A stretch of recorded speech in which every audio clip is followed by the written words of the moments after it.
Ehli beytin nişanı, ey Bakıya nurlu çırağı. Bir garip xatirinə düşdü vətəndən çox uzaq. Bibi heybət pirinin sahibi ismətli qonaq. Bibi heybət pirinin sahibi ismətli qonaq. Məzarı dərdə dəva, məscidi heybətli bibi. Ey qəriblər pənahı, ömrü məşəqqətli bibi. Məzarı dərdə dəva, məscidi heybətli bibi. Ey qəriblər pənahı, ömrü məşəqqətli bibi.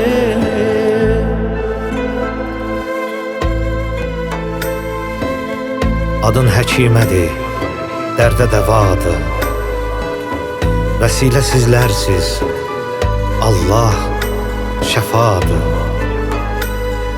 Bakıda qəriblik hiss eləməzsiz. Bizimki xalqımız əhli vəfadır. Bizimki xalqımız əhli vəfadır. Qardaşın Şah-ı Məşəd, həm də könüllər şahıdır. Yatdığın yerdə xanım, haqqın uca dərgahıdır.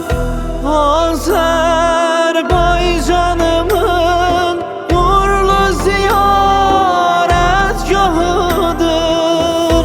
Hamının doğmasısan, adı Rəsul iftixarı.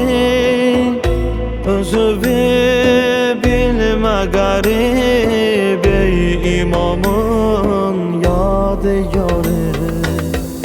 Məzarı dərdə dəva, məscidi heybətli bibi.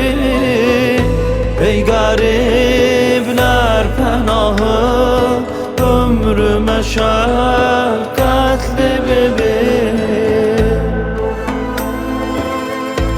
Aşıqi Həsənə, Hüseynə, sizə həqiqət məhşərdə çıxacaq üzə. Dünyada bu adla məhşuruq bibi, Əhli beyt aşıqı deyirlər bizə. Əhli beyt aşıqı deyirlər bizə. Çoxana hacətini səndən alıb oldu ana. Çox məriz tapdı şəfa, xəstəykən gəldi cana. Çün Şamın adətidir, özgələrə qəlbi yana. Şam nədir, günəş nədir, uğruna ta olmaz ola. Əhli beytin günəşi parladısa qalmaz ola.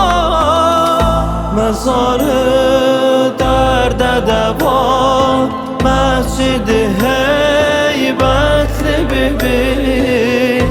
Ey qəriblər pənahı, ömrü məşəqqətli bibi.